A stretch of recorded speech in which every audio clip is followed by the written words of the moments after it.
Hey, salut à tous, j'espère que vous allez bien aujourd'hui pour cette nouvelle vidéo. Comme promis, aujourd'hui je vais vous présenter les deux premières customs que j'ai réalisées en Funko Pop, c'est-à-dire The Mask que vous connaissez déjà et une custom surprise que je viens de poster sur les réseaux, donc c'est plus trop surprise mais elle est sympa aussi.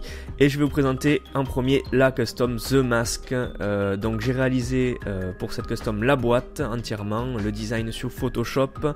La boîte, pour la réaliser, je l'ai collée, en fait j'ai utilisé du papier photo autocollant mat, j'ai imprimé depuis chez moi et puis j'ai collé par dessus une vraie boîte, tout à fait, ça rend très bien, il n'y a pas trop de défauts et puis c'est sympa, la qualité est cool. Donc là voilà cette custom réalisée avec du primer, de la peinture Citadel de chez Game Workshop et finition vernis mat en spray. Donc voilà, il y a quelques petits défauts, forcément c'était ma première, donc j'ai utilisé peinture verte, jaune, noire et blanche simplement. Deux petites couches sur le visage, deux petites couches sur le costard et c'était bon. Alors regardez, bon, les finitions, je pense que c'est quand même pas mal pour une première custom, c'est quand même plutôt sympa, bien fini. On va zoomer un petit peu pour vous la montrer un peu mieux. Voilà, soyez indulgents, hein, c'était ma première, donc forcément il y a des ratés, mais il y a aussi des choses pas mal faites, je pense. Donc voilà, hein. Si vous voulez avoir des conseils, n'hésitez toujours pas, hein, je vous le dis direct, vous pouvez me contacter via les réseaux ou via ma chaîne YouTube, il n'y a aucun souci, en commentaire je vous répondrai, il n'y a pas de souci.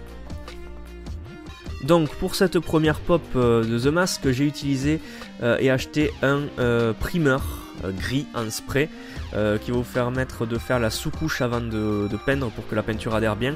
Donc j'ai payé ça chez Carrefour, je pense 11,50 €, un truc comme ça. Et puis il y en a pour une dizaine de pop. Hein. Vous faites ça en spray, en des petites couches en diagonale, ça marche très bien. Ensuite, en la peinture, j'ai utilisé pour la peinture donc de la Citadel de chez Game Workshop. Les petits pots comme ça vaut 3,30 € l'unité. Et il n'y a pas besoin de la diluer, ça en prend très peu et ça marche très bien. Une finition sympatoche comme tout. Avec ça, bien sûr, j'ai acheté deux petits pinceaux. Un en taille M et un en taille S pour les petits détails et les petites finitions. Donc les pinceaux, toujours chez Game Workshop, hein, vous voyez. C'est des matériels de très bonne qualité, ça peut servir autant pour les petites figurines qui vendent que pour les Funko Pop. Donc ça, j'ai payé 6 € les deux pinceaux, je crois. Et ensuite, pour terminer, j'ai préféré m'assurer que la peinture ne parte pas en achetant ce petit spray, ce vernis spray Liquitex, pardon,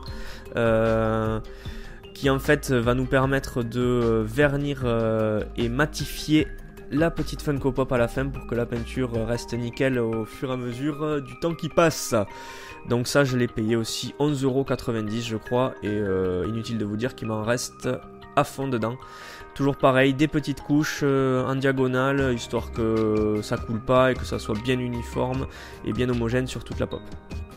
Et maintenant la deuxième pop custom, c'est la custom de Terminator 2, le T800, Arnold Schwarzy à la fin du film qui est sorti en 91. Donc là ça m'a pris sur un coup de tête hier, j'ai été acheter, je me suis basé donc sur un Angel de Buffy. J'ai été l'acheter à 12 € et puis je me suis mis à faire ça hier soir tranquillou et ça rend plutôt pas mal. Donc là, comme d'habitude, j'ai fait la boîte sous Photoshop, comme je vous ai dit, en collant avec du papier autocollant mat sur la boîte de base. Et donc voilà, je pense que je vais la sortir et vous la montrer. La figurine, bien entendu. Et donc là, voilà cette figurine. Alors, sur le Angel de base, le t-shirt est marron, je l'ai fait en noir. J'ai fait donc tout le visage avec du sang. Comme il est à la fin du 2 en fait. À la fin du 2, quand il meurt, il est totalement défoncé. On voit qu'il a un gant. Comme dans le film, j'ai poussé les détails vraiment. J'ai vu des photos du film actuellement pour pousser les détails à fond. La petite boucle de ceinture, les petits boutons, les petites fermeture éclair sur la veste, le gant noir, la main de robot, enfin la main robotique, l'œil, le sang qui lui découle de la gueule. Voilà, j'ai même poussé l'extrême jusqu'à faire les petites fermetures éclair sur les manches, vu qu'il en a vraiment dans le film. Voilà, je pense que je me suis bien éclaté sur celle-là, avec l'aide de ma copine bien évidemment pour quelques petites finitions. Car je rappelle, je ne suis pas manuel du tout. Voilà, une pop qui n'existe pas non plus dans le commerce. Alors contrairement à The Mask, pour celle-ci, j'ai utilisé que 3 feutres Posca. Donc j'ai été récupéré hier, 3,40€ l'unité.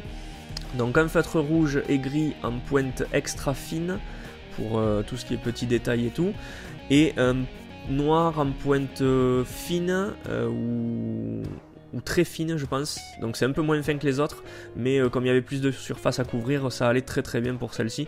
Et ça c'est génial parce que vous le passez et ça sèche en je pense 2 minutes. En 2 minutes ça sèche, vous passez même pas, des fois vous passez qu'une seule couche et c'est parfait. Et ça fait un truc uniforme, il n'y a pas besoin de mettre de vernis, de spray primer, rien du tout. Donc ça vous coûte que dalle. Et voilà, je pense avoir fait le tour. Si vous avez des questions, n'hésitez pas, comme je disais tout à l'heure, à me contacter sur les réseaux sociaux, dans les groupes. Mon prénom Jérémy et mon nom c'est Barrère, donc Jérémy Barrère. Ou alors sur la chaîne YouTube Modzi, aka Jérém87, si vous ne trouvez pas sur YouTube. Je serai ravi de répondre à vos questions. Je réalise aussi des templates de boîtes.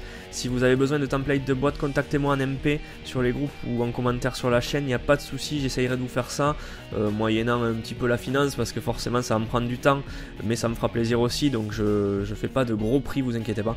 Voilà, j'espère que cette vidéo vous aura plu. Je vous remets les petites figurines en fond pour que vous les voyez dans leur petite boîte. Je rappelle que les boîtes sont protégées par des Ultimate Guard, des boîtes de protection à 1,89€ qui viennent de chez Little Geek.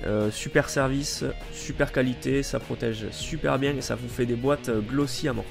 Donc je vous dis à la prochaine pour une prochaine vidéo. Ça sera peut-être pas de l'unboxing, mais si vous aimez la danse, restez connectés parce que je vais faire une vidéo de danse dubstep de ouf. Je me remets là-dedans et je peux vous dire que ça va envoyer du pâté, comme on dit chez moi.